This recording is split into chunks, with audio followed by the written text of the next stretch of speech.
Hello and welcome back to the channel. Today we'll be talking about the Pocket League number 4, a standard format event with 180 participants and a top 16 knockout. If we look at the meta from a broad perspective, we see that the Pikachu Dex has the biggest share at 21.67%, followed by Mewtwo at 19.44%.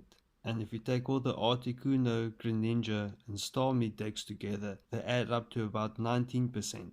But the big surprise, not surprise in my opinion, is the Charizard variations that drop to 17.22% meta share.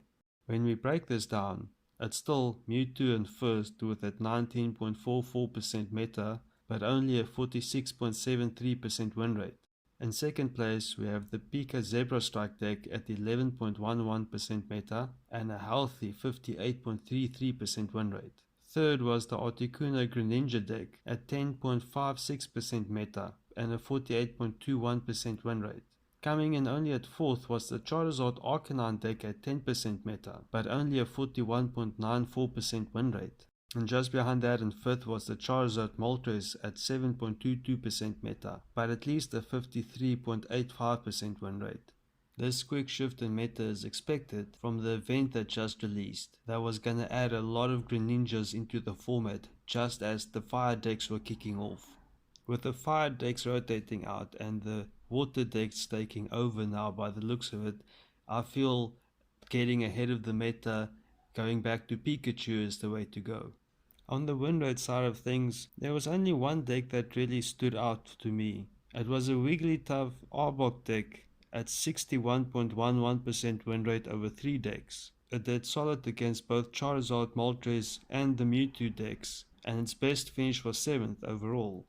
But only one deck went undefeated in the Swiss round, and facing everything but the Charizard decks, and then losing in the first knockout round to a Pikachu Zebra Strike deck. It's an interesting Mewtwo deck with no babies or other supports and only the one Sabrina, but overall it feels like the right build given the current meta. Top 16 was mainly Pika builds with biggest cut going to Zebra Strike at 5 decks. Next biggest cut was shared by Mewtwo, Charizard Moltres, Articuno Greninja, each with 2 decks.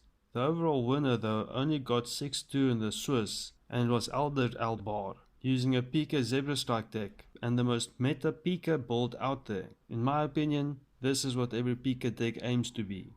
I had update issues again, so basically didn't play and was considering cutting this tournament from my schedule, but I read this morning that the organizers also found this as a problem and have decided to move their tournament to Thursdays for now to see how that works. Anyway, thanks for joining me and see you next time.